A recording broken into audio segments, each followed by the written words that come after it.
alquiler de inmuebles que formen parte del inmueble. Si yo alquilo un depósito y dentro del depósito hay una máquina, todo forma parte de la renta de primera categoría. Ahora, si yo solamente tengo una máquina, resulta que tenía $50.000 para invertir y no sabía qué hacer con la plata. Me compré, no sé, 2 resonadores, esos que se utilizan para hacer resonancias magnéticas en las clínicas. Bueno, ustedes saben que las clínicas en muchos casos alquilan los equipos, ¿sí? Entonces, justamente, si yo tengo un resonador magnético que lo compré en $25.000, por decir algo, ¿no? Pues son equipos caros, se lo alquilo a una clínica, eso va a ser renta de segunda categoría, ¿sí? Porque el alquiler de muebles que no forman parte de un inmueble principal es segunda categoría. Ahora, si yo tengo un depósito o un taller y lo alquilo y dentro del taller hay una máquina y alquilo todo, bueno, todo forma parte de la primera categoría. Más adelante vamos a ver cuarta también, porque Facundo ahí veo que me está preguntando, ¿y la cuarta? Bueno, la cuarta más adelante, antes de deducciones generales. Entonces, el alquiler y, por otra parte, el tema de los gastos de la primera categoría. Yo tengo 2 alternativas para computarme gastos. Gastos presuntos, que van a ser el 5% de la ganancia neta, o gastos reales en base a comprobantes, que si tomo una opción la tengo que mantener durante 5 años. ¿Qué me conviene? Y depende. Por ejemplo, en provincia de Buenos Aires, solamente de impuesto a los ingresos brutos, en algunos inmuebles pago el 5% de impuesto a los ingresos brutos. ¿Sí? Inmuebles comerciales, por ejemplo, en provincia de Buenos Aires. Inmuebles vivienda pago el 3,5%. Entonces, evidentemente, si yo tomo gastos presuntos, me quedo corto con los gastos. Podría tomar gastos reales en base a comprobantes, donde tengo el impuesto a los ingresos brutos, más los sellados de los alquileres, más eventualmente reparaciones que le haga a los inmuebles, más los honorarios del contador, más otros gastos relacionados con la primera categoría. Voy a tener entonces un mayor volumen de gasto real y no tomar la opción de gastos presuntos. Primera cuestión. Segunda cuestión, se rige por el principio de lo devengado esta categoría. Pasemos a la Filmina 45. El impuesto inmobiliario, dice Valeria, también, por supuesto. Y se rige por lo devengado. ¿Qué significa? Significa que aunque yo no pagué durante el 2019 el inmobiliario, igualmente me lo puedo tomar como gasto. ¿Sí? Acá el decreto me abre el panorama de gastos. Impuestos y tasas que graban el inmueble, estén pagados o no. Dice, ¿no? El inmobiliario, los municipales, ¿sí? Tasas de obras sanitarias, etc. Amortización de edificios y demás construcciones y gastos de mantenimiento. Obviamente también es un gasto relacionado con los inmuebles afectados a renta de primera categoría. Los intereses devengados por deudas hipotecarias, intereses contenidos en cuotas de compra de inmuebles a plazos, de pavimentación o de contribución de mejoras. También me los voy a poder descontar. Si yo compré un local comercial, ¿sí? Y lo estoy pagando y lo puse en alquiler, los intereses devengados por ese local se van a poder deducir. Primas de seguro que cubran riesgos sobre los inmuebles que produzcan ganancias también. Entonces, acá están los gastos. Yo recién dije principio de lo devengado. Y estamos en cuarentena, en pandemia. ¿Qué pasa este año? Este año, muchos alquileres, los rentistas también están sufriendo. Porque no es porque vivís de renta, la pasás bárbaro en la cuarentena. No. Es complicado para todos. Los rentistas, ¿sí? También están dejando de percibir ingresos. Sin embargo, se están devengando. Entonces viene el cliente y me dice, che, mirá, este inquilino no me está pagando, ¿le tengo que hacer la factura? Sí, claro. Le tengo que hacer la factura y le tengo que pagar el IVA, sí, claro, porque te regís por lo devengado. Entonces, mientras que el contrato esté vigente y vos pretendas cobrar los alquileres, tenés que pagar todos los impuestos relacionados con el circo mensual que tenés alrededor. ¿Cuál es el circo mensual? La liquidación de IVA, la liquidación del impuesto a los ingresos brutos, le tenés que pagar los honorarios al contador, también, por supuesto, y mes a mes se va devengando el alquiler. Cuando llega fin de año, de los 12 meses, cobré 8 meses de alquiler. ¿Es ganancia los 12 meses? Sí, claro, porque nos regimos por lo devengado. ¿Sí? Independientemente que durante el año yo no cobré algunos meses. Al menos que se haya cancelado el contrato, ¿no? Al menos que el contrato dejó de estar vigente. Pero si el contrato estuvo vigente y yo después voy a reclamar el cobro de esos alquileres, los alquileres se devengaron y por lo tanto se deben declarar como renta de primera categoría, independientemente de que los haya cobrado o no. Entonces, la norma de lo devengado va para los ingresos y para los gastos. Si durante todo el año yo no pagué el inmobiliario, no importa, igual me lo puedo deducir. Además de las amortizaciones, ¿no? Además de los intereses, además de las primas de seguro de los seguros por incendio y demás, ¿no? De los inmuebles. Muy bien, en el aplicativo, Filmina 46, en el aplicativo trabaja con información cruzada. Porque cuando yo voy a declarar ingresos dentro de la primera categoría, primeramente, para los inmuebles propios que estoy declarando, primeramente tengo que informar el inmueble dentro de bienes. Yo puedo informar dentro de la primera categoría alquileres de inmuebles propios y alquileres de inmuebles no propios. Los alquileres de inmuebles no propios, obviamente, estoy diciendo que el inmueble no está a mi nombre, ¿sí? Pero sí el alquiler. Entonces ahí solamente informo renta. Pero si yo voy a informar una renta de un inmueble propio, primero tengo que declarar el inmueble dentro de bienes y marcarle el destino de contraprestación o alquiler, ¿sí? Me olvidé de hablar de los alquileres presuntos con destino veraneo. Ahora voy a hablar de eso, que es importante también. Entonces, primero marco el destino dentro del inmueble propio, alquiler contra prestación, y después, en la siguiente filmina lo vemos, en la 47, yo tengo, cuando ingreso, dentro de ingresos de primera categoría, el aplicativo me dice, bueno, a ver, ¿sobre qué inmuebles vas a declarar renta? ¿Sí? ¿Sobre qué inmueble vas a declarar renta? Bueno, sobre el inmueble número 3, por ejemplo, ¿no? Que aparece acá en pantalla, ¿sí? Catamarca, localidad de Achalco. Bueno, ahí entonces yo entro en ese inmueble y agrego la renta, ¿sí? Agrego la renta de ese inmueble propio, ¿sí? Acá en la filmina 48 vemos variantes, ¿sí? Por ejemplo, proveniente de bienes propios, renta grabada en ganancias, grabada o no grabada en IVA, valor obtenido, devengado durante el año. Y me va a pedir los datos del inquilino o arrendatario. ¿Qué pasa si yo durante el año 2020, por ejemplo, qué pasa si durante el año 2020,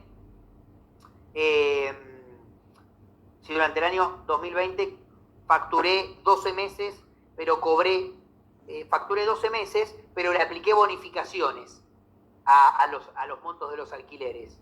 ¿Qué valor tomo? Y tomo el valor con las bonificaciones, porque la bonificación implica que yo ya no le voy a cobrar en el futuro un monto mayor por ese mes. Supongamos que durante abril, mayo, junio, julio, agosto, yo le apliqué una bonificación del 50% sobre el monto del contrato.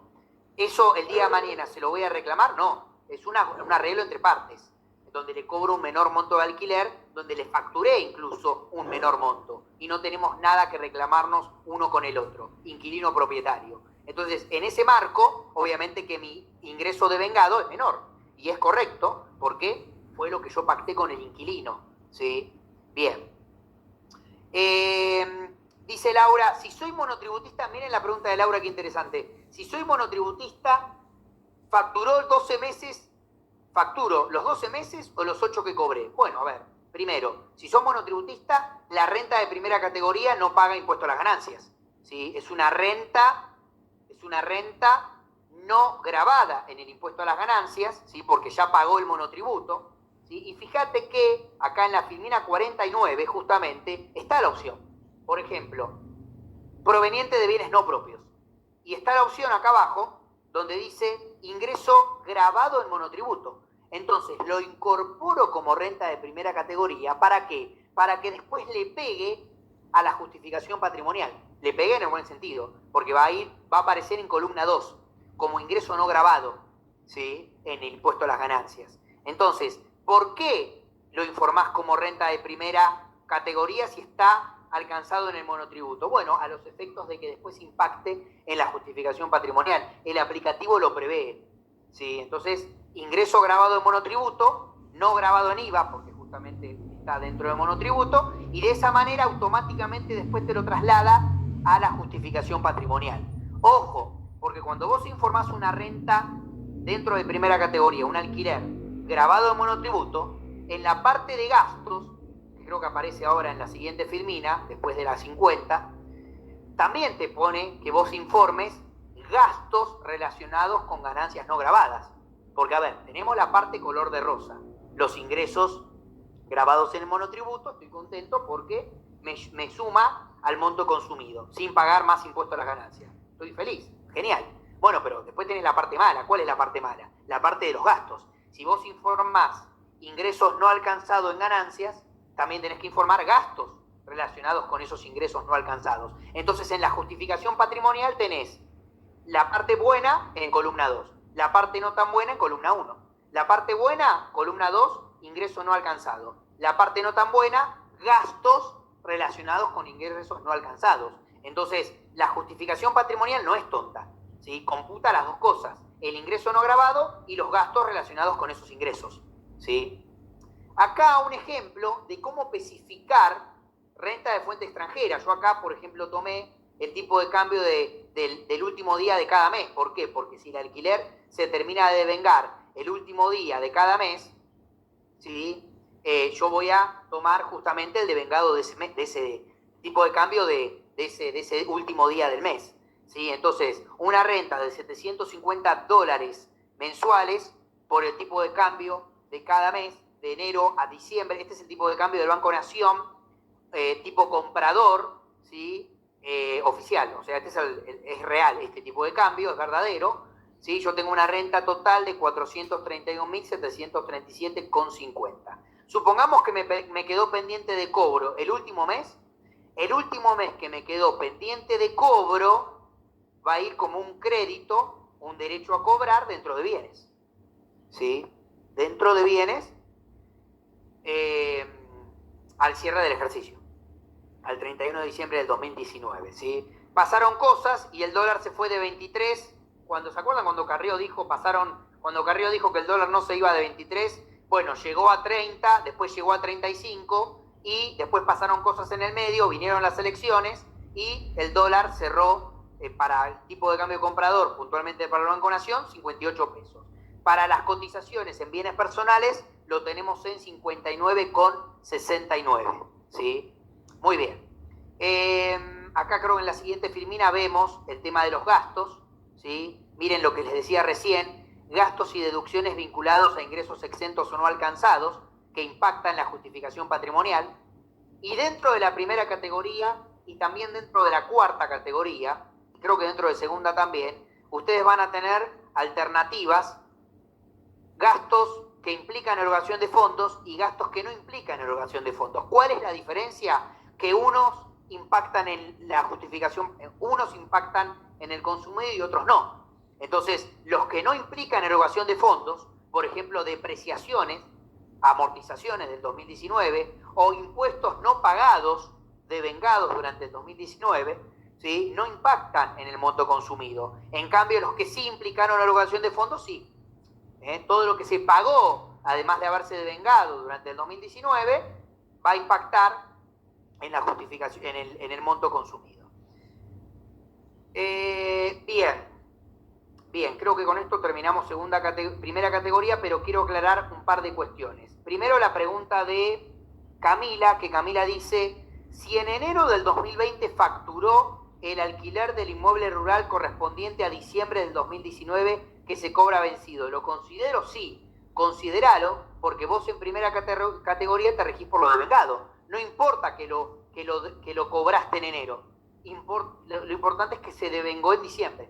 Entonces corresponde informarlo en el 2019, ¿sí?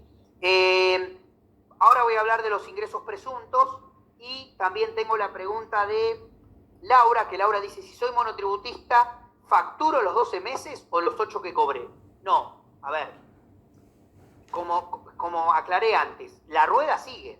Entonces vos deberías facturarlo, ¿sí? Porque cuando vos lees la ley de monotributo te habla de ingresos devengados del periodo, ¿sí? Entonces, nos estamos rigiendo también en el monotributo, en principio, teóricamente, por el principio de lo devengado. Entonces, vos tenés que facturar los 12 meses justamente para después cobrarlos, ¿no? Yo sé que el cliente no quiere que vos factures, o sea, no quiere hacer la factura porque no está cobrando, pero después, ¿cómo lo cobrás? ¿Cómo respaldás, además del contrato, tenés que tener, o te conviene tener, otros instrumentos para después reclamar el cobro de esos alquileres, ¿no? Y en el impuesto a los ingresos brutos lo mismo. De todas maneras, para el impuesto a los ingresos brutos, yo recomendaría que lean, que revisemos, de acuerdo a la provincia en donde estemos o donde se encuentren, el código tributario, porque hay algunas excepciones al régimen de lo devengado, al principio de lo devengado en los códigos tributarios provinciales. Hay algunas actividades y algunos ingresos o algunos sujetos que se rigen por el principio de lo percibido y no por el principio de lo devengado. Entonces, estaría bueno revisar, eso depende de cada código tributario, de cada provincia, de las 24, ¿no? 23 más Cava. Convendría revisar si de repente algún alquiler se rige en alguna provincia, se rige por el principio de lo percibido, entonces si no lo percibo, no declaro en el impuesto de los ingresos brutos. Eso habría que revisarlo. Ojo. Respecto de los alquileres presuntos, me voy a ir de nuevo a la filmina 44, ¿sí? En la filmina 44, donde justamente tenemos el artículo 44, parece que fue a propósito, pero no. El valor locativo presunto de inmuebles destinados a recreo, veraneo o cedidos a un precio no determinado, también deberían ser o deberían declararse como renta de primera categoría. De hecho, cuando ustedes quieren declarar o cuando ustedes van a declarar un alquiler presunto, por ejemplo, en la costa, ¿sí? Y el inmueble es propio, tengo la opción que dice destino, recreo, veraneo o cesión gratuita. Ahora, hay que analizar un poco también la realidad económica, ¿no? Porque, ¿cuál es el objetivo de esto? El objetivo de esto, en la ley del impuesto a las ganancias, es que el contribuyente declare renta, ¿sí? Porque si no, el contribuyente nunca va a admitir que alquiló el departamento que tiene en la costa. Entonces, tenemos el alquiler presunto. Si ustedes tienen un inmueble en la costa, o en las sierras de Córdoba, o en las salinas de Salta, o en el Cerro de Siete Colores, ¿en qué provincia está el Cerro de Siete Colores? Bueno, donde sea que tengan en una zona turística, bueno, van a tener que, o deberían informar una renta presunta equivalente a los meses de turismo. Por ejemplo, la mitad de diciembre, enero, febrero y la mitad de marzo. ¿Sí? Esa época vacacional, ¿sí? Un alquiler promedio de acuerdo a los valores de la zona, de acuerdo a las cotizaciones que te pasen las inmobiliarias, informar ese alquiler presunto que obviamente después impacta en columna 1 porque es una ganancia que no me generó dinero real, ¿sí? Bueno, Jujuy, ahí está, el Cerro de los Siete Colores, gracias. No lo conozco, por eso no quise tirar una provincia por tirar. Bueno, ahora, cuando ustedes tienen un inmueble cedido de manera gratuita, la pregunta que yo me hago es, ¿a quién se lo cedieron de manera gratuita? Porque si el contribuyente vive en General Rodríguez, provincia de Buenos Aires, y resulta que tiene un inmueble en Capital Federal que lo está usando el hijo para estudiar en la UBA, que lo nombro porque me han pasado de casos de estas características, contribuyentes que están en el interior, entre comillas, de la provincia de Buenos Aires, pero tienen un inmueble en Capital y lo usa el hijo o el hermano o algún pariente que está estudiando en la UBA y lo utiliza para vivir durante la semana y después el fin de semana vuelve a su casa de origen. En ese caso, yo entiendo que no corresponde informar un alquiler presunto por una cesión gratuita, ¿sí? Porque hay un vínculo familiar estrecho, muy importante, ¿sí? Y prácticamente es como si el contribuyente lo estuviese utilizando el inmueble, ¿sí? Distinto es el caso cuando vos tenés un inmueble comercial y de repente lo está usando alguien y vos no celebraste ni siquiera un contrato de comodato. Entonces, en ese caso, me parece que estás escondiendo un alquiler y bueno, correspondería declarar la cesión gratuita, ¿no? Incluso teniendo un comodato, porque el comodato es cesión gratuita, ¿sí? Entonces, si vos tenés un alquiler o tenés un inmueble en donde pusieron una fábrica, ¿sí? El medidor de la luz está girando sin parar, o sea que evidentemente el inmueble lo están utilizando, ¿sí? Bueno, en ese caso sería obligatorio por cómo está planteada la ley del impuesto a las ganancias, declarar ese alquiler presunto, ¿sí? Por cesión gratuita o a un precio no determinado, ¿sí? No sé si alguien quiere preguntar algo más de este punto, bienvenido sea. Mientras tanto voy a hacer un corte. Después del corte, rapidito voy a mencionar algo de la segunda categoría, sobre todo lo concerniente a dividendos, ¿sí? Pero me voy a parar en la filmina 53 para ratificar lo que dije antes de los plazos fijos, ¿sí? Si bien no es tema de análisis de hoy, es importante porque impacta en la justificación patrimonial. Después del corte voy a analizar este tema, algo rapidito de dividendos y me voy a cuarta categoría y a deducciones del artículo 30, deducciones personales del artículo 30. Hacemos un corte, son las 6:10 de la tarde, hacemos un corte hasta las 6:20, 10 minutitos de corte, así nos preparamos un mate, un café y después seguimos hasta las 20 horas. El chat queda abierto por si quedó alguna pregunta más, después metemos varias tandas si hace falta de preguntas. Gracias por esta primera parte, volvemos en 10 minutos.